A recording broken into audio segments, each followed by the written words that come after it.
Hey everybody, my name is Kubby Kubbernus. My friends call me Kubby, and this is the Kubby Show. And we're super glad to have you here. Today we're talking about sort of what's happened this past year in 2016 in social media, and also do some predictions for 2017.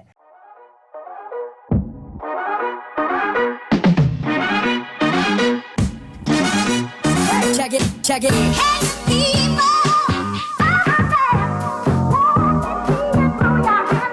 It has been a crazy year in social media. It's been a crazy year for me in social media. I've really upped my game. I've really started doing a lot more on the personal branding side. Got really into Snapchat actually in 2015, but in 2016 it exploded for me and probably for many of you that are watching, because 2016 was definitely looking like, at the beginning of the year, 2016 was looking like the year of Snapchat.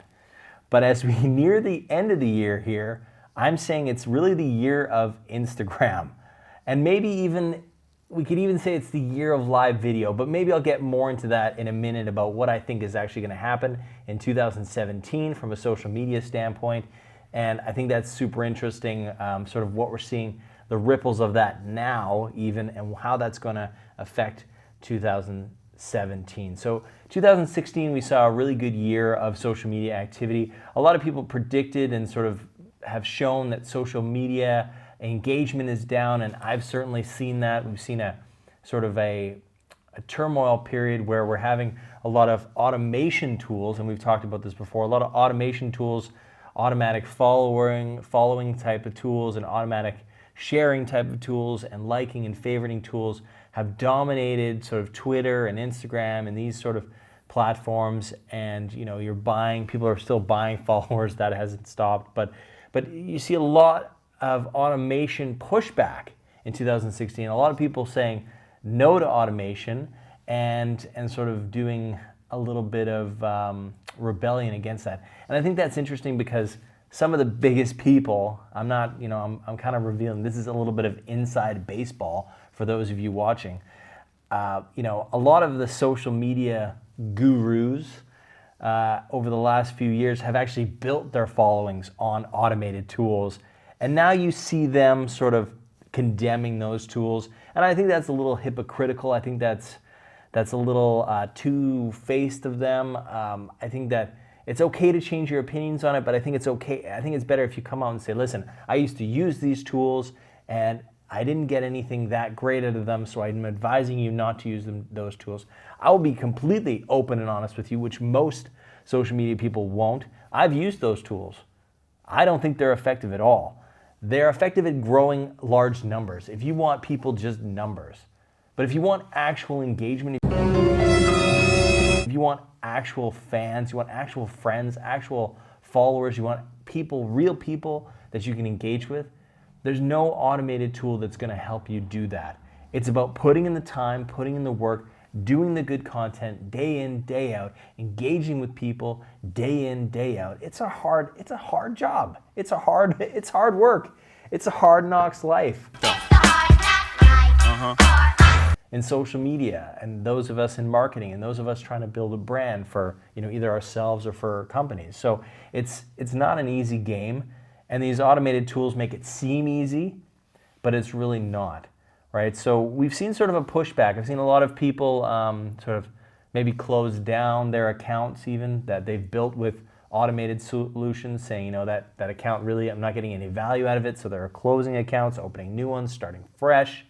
So 2016 has definitely seen a year of sort of anti-automation, which is kind of cool. I think that's the way we're going. And also a lot of people jumped onto Snapchat in late 2015, early 2016, and have been riding that wave of growth. It's become one of the best and biggest social media channels out there. It really taps into the younger demographics, which we all want. All brands want younger demographics. If you look at, a guy was Snapchatting me the other day, saying I want to start a media, or I want to start a video trailer, like sort of film entertainment, film trailer website.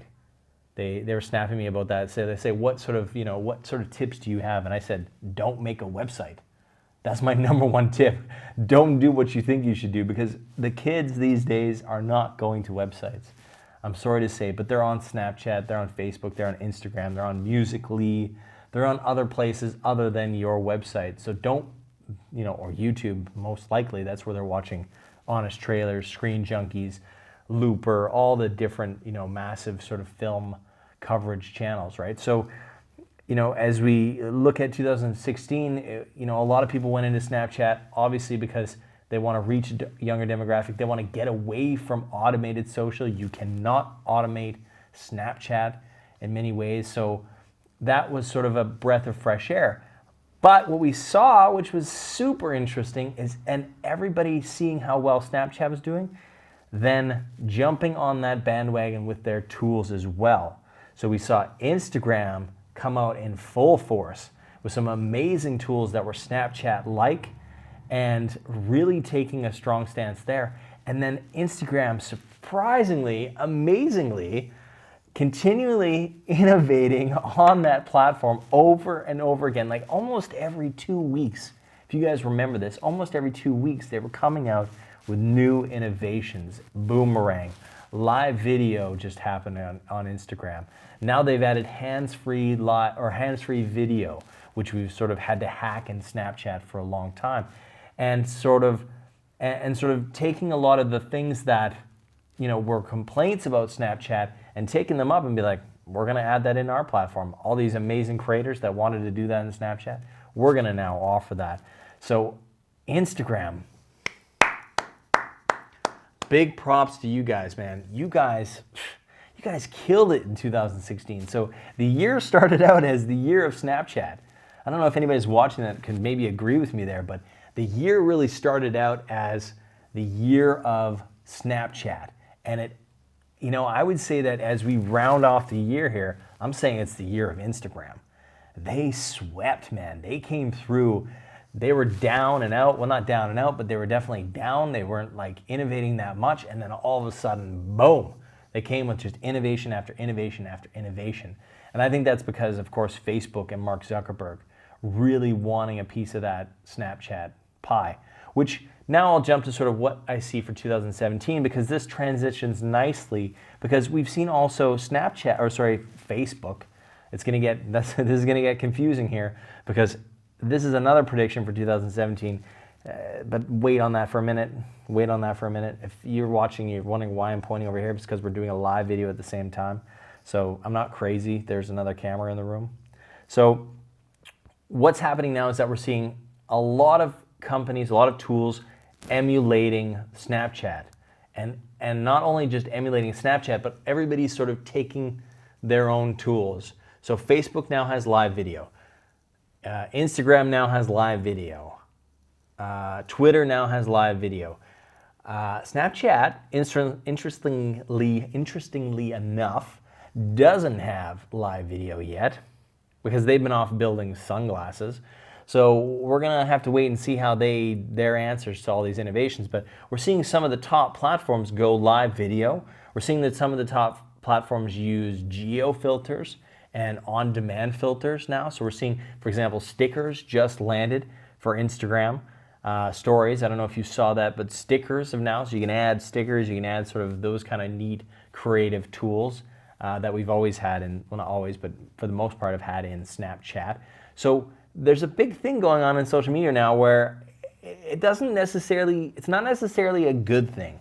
And that is that all of these tools are all starting to look the same. And this is a little bit of a problem, because now you're going to find that people are going to have to decide where they want to be, and that's going to be harder. They're going to be like, well, essentially every single platform does the same.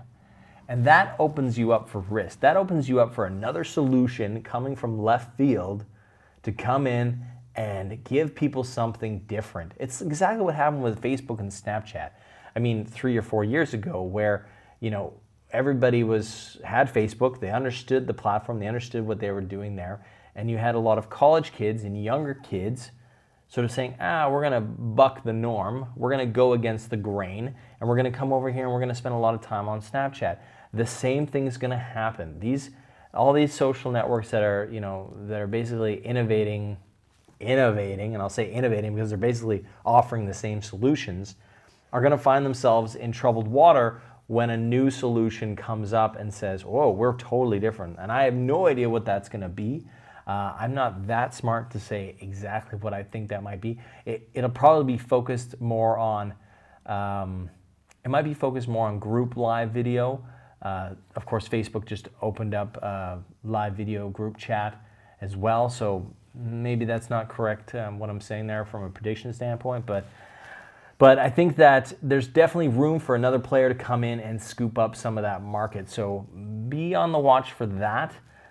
Keep your options open. When new platforms sort of pick up, take a look around, dip your toes a bit. Don't necessarily, bet the farm on it. I wouldn't do that. I would say, go in, check it out, feel it out, see where it's going.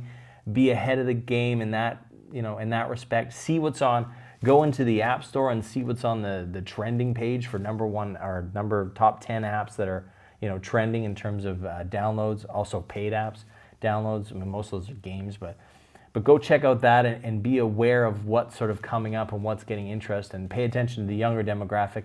Typically, we see innovation going that way. You start with the young adopters, or you start with the early adopters. Maybe that's tech people, maybe that's social media people. Pay attention to what they're doing, pay attention to what they're interested in, and then get in the boat early, test the waters out. Don't spend too much money, don't spend too much time, but get a sense of what's going on there. So that's that. But my predictions basically for 2017 are that we're going to see everybody offering the same tools. We're going to see live video and live sound take a big step up. And you go, live sound, what are we talking about here? Facebook just yesterday released a tool that allows you to do live sound within Facebook. So that's kind of like a live radio show. So all you podcasters out there, all you people producing audio, this might be interesting for you, those sexy voices you have. Now we had also, I can't even remember the tool name now, Anchor. Do you guys remember Anchor? Who remembers Anchor? Please comment below if you remember Anchor. Anchor came out in 2016 as well, which was like a podcast social network that quickly gained steam and then quickly went down. Peach was the same. There was a lot of fever, a lot of tension, a lot of like, oh, what's going on here? This is interesting. And a lot of people saying, oh, Peach is the new social network, and obviously that didn't happen. And a lot of people said, Anchor, wow, this is great. This is totally new, and it is totally new and totally different. But they also, lost a lot of steam.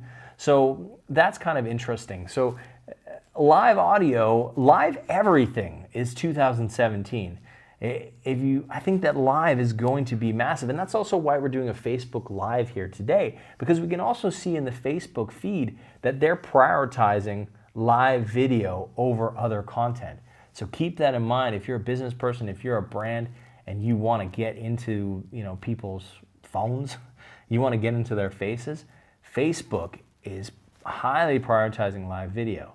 Now, the other platforms also offer live video. Twitter now offers live video, and so does Instagram Stories, or Instagram in general, I should say. But so, if you have an ability to go live, do it.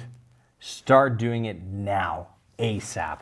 You should have probably been doing it 6 months ago, to be quite honest, maybe a year ago. But live streaming, live video is getting prioritized by most of the social platforms. So you're gonna wanna get in on that. And so that's for events, things like this that we're doing. We're gonna do live every time we do a Kubby show now. We're gonna do a live video feed as well in order to get the viewers and get people interested in what we're doing.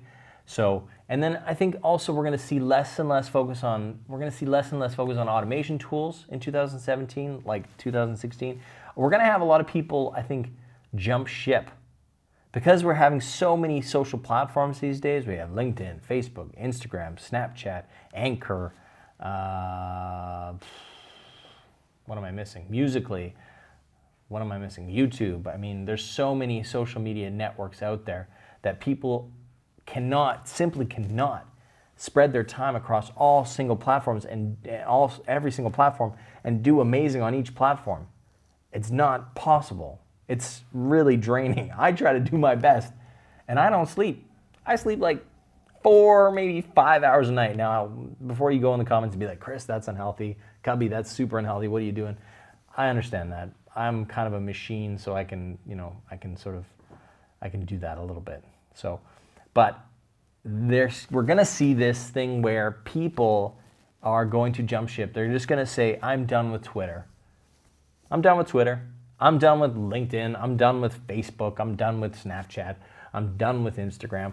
Whatever they're going to say, they're going to try to hone in on where do they get the best engagement and where do they see the best value for money and time. And they're going to move to those platforms and just try to do one super great. And I think that's maybe a good strategy. Focus is key. Focus is massively important.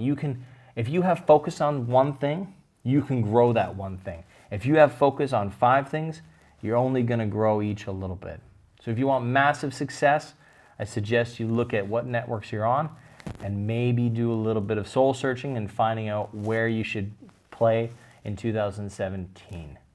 So those are my predictions. This is a little bit of a long one. Sorry about that. I hope you enjoyed it. I hope you get some value out of it. I've had a great 2016, and that's due to a lot of people here watching, and a lot of people here watching in the live thing as well. I mean, you guys have been super supportive and super great, and I mean, it's been a massively amazing year. I spoke at the first ever Snapchat conference.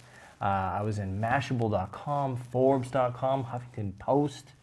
I was mentioned in a lot of media this year, and that's a testament to really putting in the work, doing a lot of content, a lot of soul searching, a lot of thinking about what kind of content I want to give you guys. It comes down to a lot of support from you guys here, so thank you so much. I don't take that for granted. I wouldn't be here, I wouldn't be doing that if you guys weren't listening, if you guys weren't watching, if you guys weren't liking and commenting and all that kind of great stuff. If you didn't do that, I'd probably, have to think hard about what I want to do and if it matters to people. So I'm so glad it matters to you guys. It matters to me.